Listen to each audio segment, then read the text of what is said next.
ಹೊಡು ಯಾಕಪ್ಪ ಗುರಸ್ತಿದ್ಯಾ? ನಾನೇನು ಮಾಡಿದೆ?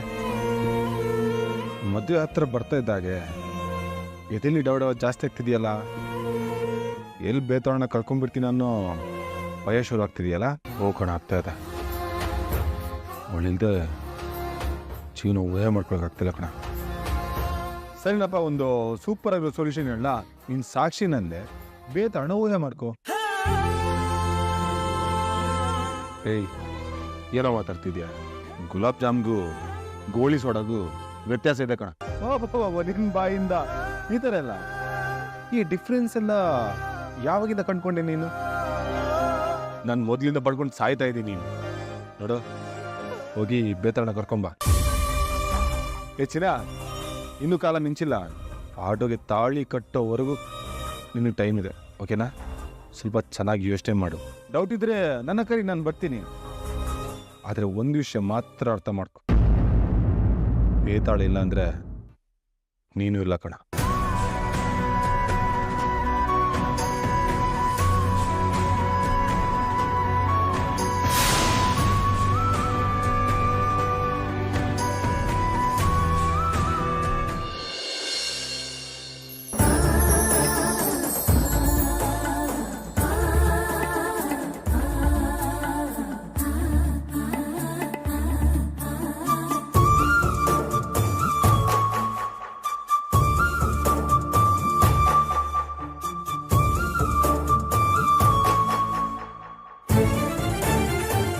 ಅಪ್ಪ, ವೇದ, ತುಂಬಾ ಮುದ್ದಾಗಿ ಕಾಣ್ತಿದ್ಯಲ್ಲ.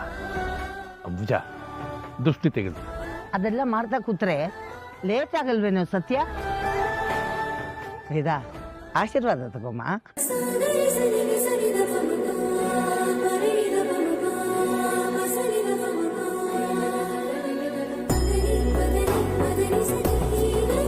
ಭಗವಂತ ನಿನ್ನ ಕೋರಿಕೆಯನ್ನೆಲ್ಲ ಈಡೇರಿಸಿ ಚೆನ್ನಾಗಿಟ್ಟಿರು.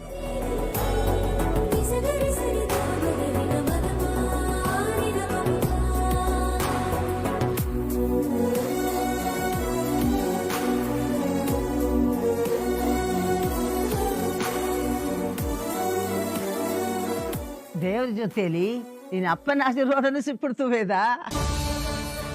ನೀನ್ ಕೋರಿದ್ದೆಲ್ಲ ಸಿಕ್ಬಿಡ್ಲಿ ಅಂತ ಹೇಳ್ಬಿಟ್ಟ ಸತ್ಯ. ಎಲ್ಲ ಸಿಗುತ್ತೆ. ನಾನು ಹೇಳಿದ್ದು ಆ ಅರ್ಥದಲ್ಲ, ನನ್ನ ಬೈಕೆ ಪ್ರಕಾರ ಎಲ್ಲ ಈಡೇರಿ ಸಂತೋಷವಾಗಿರ್ಲಿ ಅಂತ. ನಿಮ್ ಮಾತುಗಳನ್ನ ತಿರ್ಚ್ಬಿಡಿ ಅತ್ತೆ. ತಿರ್ಚಿದ್ರೆ ಎಷ್ಟು, ಪರ್ಚಿದ್ರೆ ಎಷ್ಟು, ಒಟ್ನಲ್ಲಿ ನಮ್ ವೇದ ಸುಖವಾಗಿರ್ಬೇಕು ಅಲ್ವೇನೋ ಸತ್ಯ? ಹೌದಮ್ಮ, ಹೌದು. ಈಗ ಅಣ್ಣ ಅತ್ತಿಗೆದ ಆಶೀರ್ವಾದ ತಗೋ. ವೇದ, ನಿನ್ನ ಕನಸೆಲ್ಲ ನೆರವೇರಲಿ. ಸದಾ ನಿನ್ನ ಮುಖದಲ್ಲಿ ನಗು ತುಂಬಿರಲಿ. ಯಾವಾಗ್ಲೂ ಖುಷಿ ಖುಷಿಯಾಗಿರು. ನೋಡಿದೀಯ ವೇದ, ನಿಮ್ಮ ಅಣ್ಣನು ನಿನ್ ಕನಸು ನೆರವೇರ್ಲಿ ಅಂದ್ಬಿಟ್ಟ. ನೆರವೇರುತ್ತೆ ಬಿಡು. ಒಟ್ನಲ್ಲಿ ನಾವು ಮಂಟಪಕ್ಕೆ ಹೋಗ್ಬೇಕು, ಅಷ್ಟೇ ಬಾಕಿ. ಅಜ್ಜಿ, ಯಾಕೆ ಯಾವಾಗ್ಲೂ ಏನಾದ್ರೂ ಒಂದ್ ಮಾತಾಡಿ ನೀವು ಕನ್ಫ್ಯೂಸ್ ಆಗಿ ನಾವು ಕನ್ಫ್ಯೂಸ್ ಆಗೋ ಹಾಗೆ ಮಾಡ್ತೀರಾ? ಎಲ್ರೂ ಆಶೀರ್ವಾದ ಮಾಡೋದು ಇವಳು ಖುಷಿಯಾಗಿರ್ಬೇಕು ಅಂತ ತಾನೆ. ಹಾಗಿರುವಾಗ ಚೈತ್ರ, ಅವಳು ನಿಜವಾಗ್ಲೂ ಸುಖವಾಗೇ ಇರ್ತಾಳೆ. ನೀನೇನು ಯೋಚನೆ ಮಾಡಬೇಡ.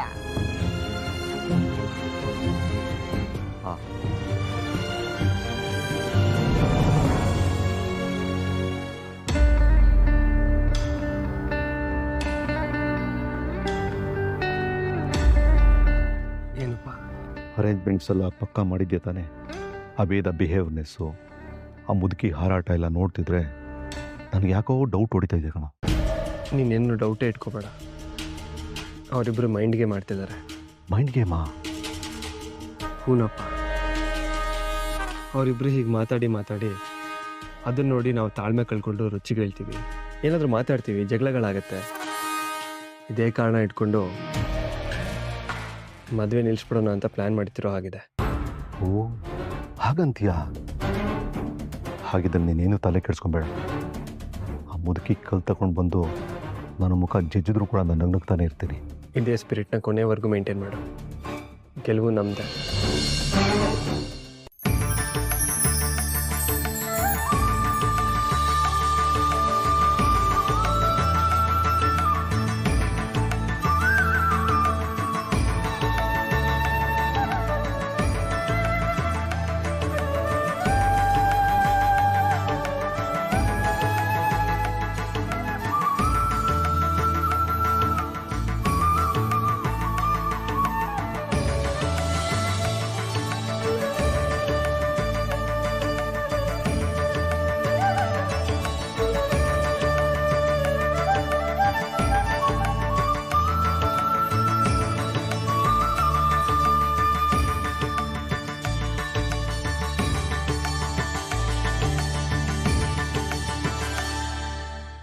ಯಾಕೇನಾದ್ರೂ ಮರ್ತ್ಯಾ?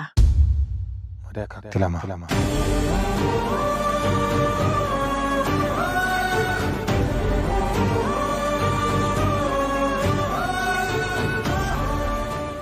ಅದು ಟೈಮ್ ಆಗ್ತಿದೆ.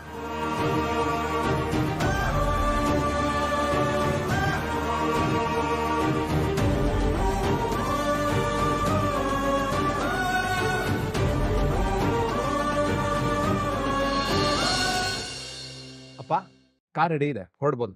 ಹಾ.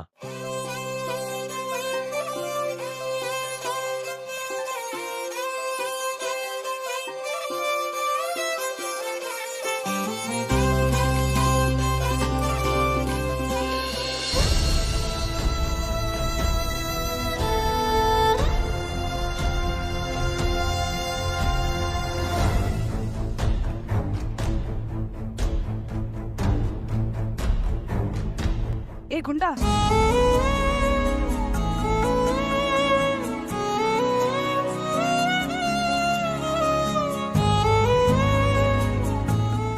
ಏನಾಯ್ತು? ಮತ್ ಯಾರನ್ನ ಹುಡುಕ್ತಿದ್ದಿ? ನೀನು ನನ್ನ ತಮ್ಮನಾಗಿ ಹುಟ್ಟಿದಿ ಅಂತ ಸುಮ್ಮನೆ ಬಿಟ್ಟಿದ್ದೀನಿ, ಇಲ್ಲ ಅಂದ್ರೆ ಬಾಯಿ ಬಂದಾಗ ಬೈದಾಗ್ತಿದೆ.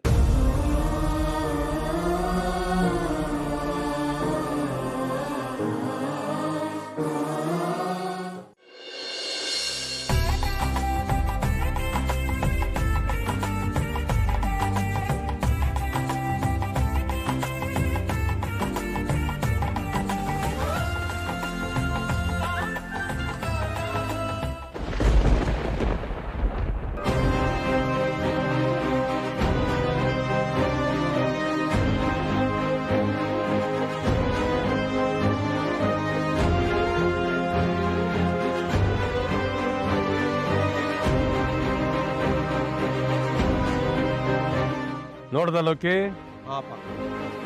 ಆಗ್ಲಿಂದ ನೋಡ್ತಾ ಇದೀನಿ. ಊರು ತುಂಬಾ ಪೋಸ್ಟ್ ಅಂಟಿಸಿದ್ದಾರೆ. ಅಸಹ್ಯ. ಲೀವ್ ಇಟ್ ಬಾಬಾ, ಅವ್ರವ್ರ ಖುಷಿ ಅವ್ರವ್ರಿಗೆ. ಪೋಸ್ಟ್ ಅಂಟಿಸೋದಲ್ಲಿ ಏನ್ ಖುಷಿ ಸಿಗತ್ತೆ ಪ್ರೀತಮ್? ಅವನು ಮುಖ ನೋಡಿದ್ರೆ ಸಾಕು, ನನ್ನ ಮೈಯೆಲ್ಲ ಉರಿಯುತ್ತೆ.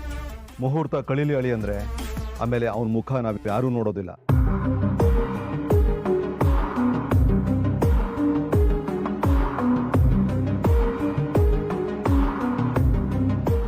ಅತ್ತೆ, ಸಂಭ್ರಮ ನೋಡಿ ಅತ್ತೆ ಅವ್ರದ್ದು. ಊರಲ್ಲೆಲ್ಲ ಪೋಸ್ಟರ್ ಹಾಕಿದ್ದಾರೆ. ವೇದ, ಕಾಣಿಸ್ತಿದ್ಯಾ? ಕಾಣ್ತಿದ್ಯಲ್ಲ. ಆದ್ರೂ ಆ ಶರ್ಟ್ ಅವ್ನಿಗೆ ಚೆನ್ನಾಗಿ ಕಾಣಿಸ್ತಿಲ್ಲ, ಬೇರೆ ಶರ್ಟ್ ಹಾಕೋಬೇಕಿತ್ತು. ನೋಡು, ಶರ್ಟಿನ ಬಗ್ಗೆ ಮಾತಾಡಕ್ಕೆ ನೀನಲ್ಲ ಅವನ ಪಕ್ಕದಲ್ಲಿ ನಿಂತಿರೋದು, ಸಾಕ್ಷಿ. ಕಡೆ ಪಕ್ಷ ವಿಕ್ರಮ್ ಜೊತೆಗೆ ಪೋಸ್ಟಲ್ಲಿ ನಿಂತ್ಕೊಂಡಾದ್ರೂ ಆ ಸಾಕ್ಷಿ ಸಂತೋಷ ಬಿಡ್ಲಿ ಬಿಡಿ. ಅದಕ್ಕೂ ಯಾಕೋ ಹೊಟ್ಟೆ ಉರ್ಕೋತೀರಾ? ಇವ್ರು ಮಾಡ್ತಿರೋದೆಲ್ಲ ಹೇಗಿದೆ ಅಂತ ಗೊತ್ತಾವೇದ? ನಿಂತು ಮದುವೆಗೆ ನಾದಸರ ನುಡಿಸಿದ್ರು ಅಂತಾರಲ್ಲ, ಹಾಗಿದೆ. ಅತ್ತೆ, ಇನ್ ಕೆಲವೇ ಗಂಟೆನಲ್ಲಿ ಸಾಕ್ಷಿಗೂ ಅವನಿಗೂ ಮದ್ವೆ ಆಗ್ಬಿಡುತ್ತೆ. ಭ್ರಮೆ. ವೇದ, ಅದು ಭ್ರಮೆ ಅಲ್ಲ, ಮದಿಭ್ರಮಣೆ. ಅದೆಷ್ಟು ನಗ್ತಿರೋ ಈಗಲೇ ನಕ್ಬಿಡಿ, ಆಮೇಲೆ ಬಹುಶಃ ಚಾನ್ಸ್ ಸಿಗದೇ ಇರ್ಬೋದು. ಹೌದು, ಅದಕ್ಕೆ ನಾನು ಮಂಟಪದಿಂದ ವಿಕ್ರಮ್ ಜೊತೆ ನನ್ನ ಮನೆಗೆ ಹೋಗ್ಬಿಡ್ತೀನಲ್ಲ, ಅದಕ್ಕೆ ನಗಕ್ಕಾಗಲ್ಲ.